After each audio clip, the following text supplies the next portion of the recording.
The long-awaited tour of the Innovation Center is finally here. Stick around for the report. Looks like we have some artwork going up the Thurston halls. What is it and where's it going? Stick around to find out.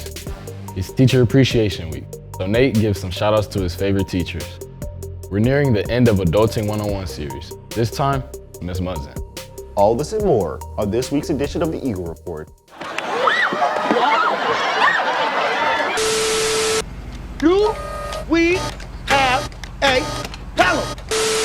What's up? What's up? Making my way downtown, walking fast, faces fast, and I'm. You got a banana? Good morning, Eagles. I'm Jaden Daniel. And I'm Nate Williams. And this is your weekly Eagle Report. We don't have too many of these shows left, but don't worry, we don't have senioritis. Well, I do. Anywho, let's get into the show. Rumor has it there's a mural going up the Thurston halls. To find out the details of where this is happening and what's going up on the walls, here's Jordyn and Jaden on the scene. Hi, my name is Jordyn, and Jaden and I, two students both in advanced drawing and painting and both in video productions, thought it would be a good idea to take a deeper dive into the mural that we were doing in front of the media center. The library mural was actually Miss Denton's idea. She and a few other people in the building have been asking for murals for a while, so the inspiration, everything was her idea, and I am helping make it come to life. I chose to do the wall mural because I felt it would be more fun and more people would be able to see our work. I like doing group projects. I think when you put a whole bunch of creative minds together, that the outcome is really big and beautiful. It makes me feel good because I feel like with so many people going to the school, it's hard to kind of stand out, so I'm excited that I get to stand out through my art. I think it's going to turn out great. They put a lot of effort into planning it, and when everything is said and done, I really have every faith that it's going to be great. The tour of the Innovation Center returns. Here's Xavier and Jalen with another tour. So when people think welding, automatically their first thought is the violent explosion of sparks and there's hot, dirty environments, and that's true of some types of welding. But what people fail to think about sometimes is maybe the aerospace industry or like the TIG welding jobs that are in very clean environments. So we have packed this shop out with all kinds of sweet Lincoln equipment. We have 8 welding stations with the Lincoln 300Cs. Those are capable of MIG, TIG, stick, and flux cord. 4 of our 8 units are advanced units that will also have AC capabilities, so students will have the opportunity to TIG weld aluminum. We have a CNC plasma cutter.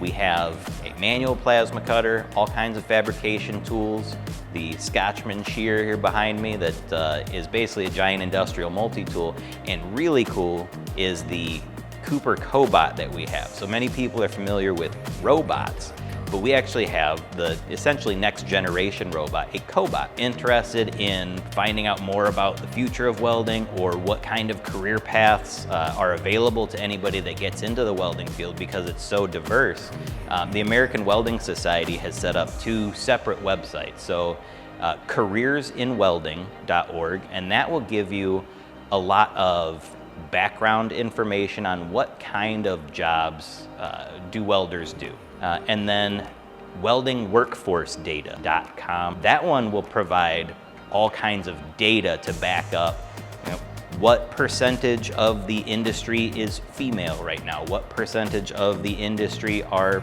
non-white, what percentage of the industry is making a certain amount of money depending on what position they hold.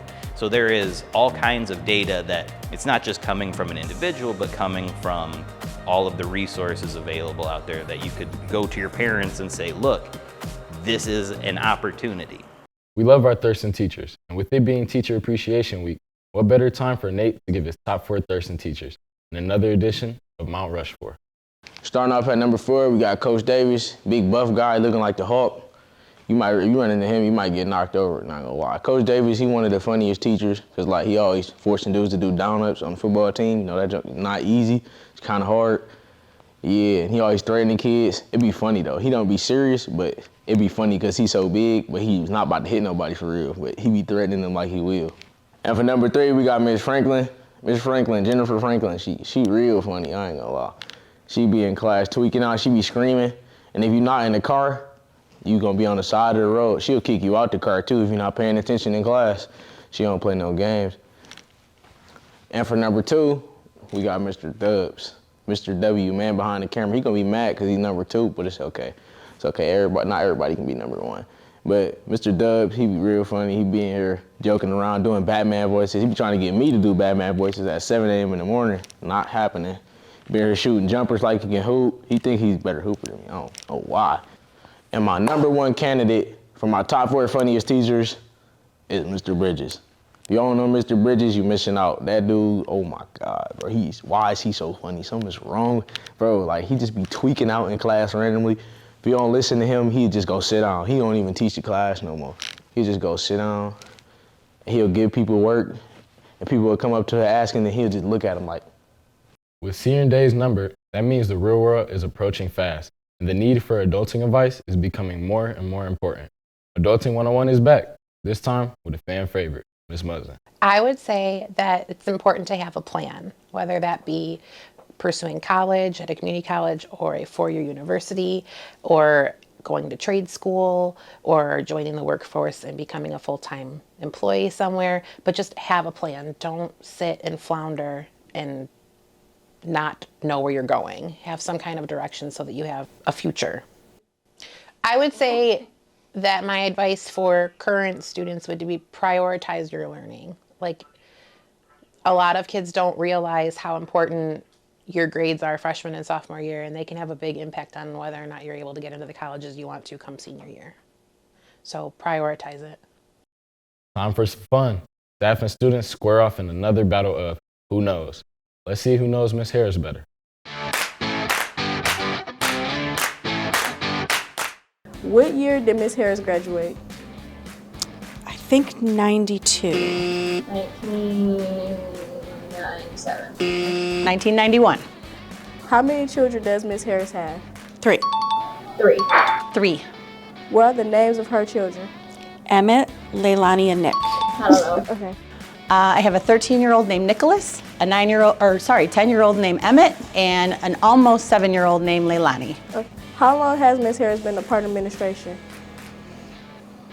6 years, maybe? 5 years? I've been a part of administration. This is my 6th year. How old is Miss Harris? 50. 45. 50.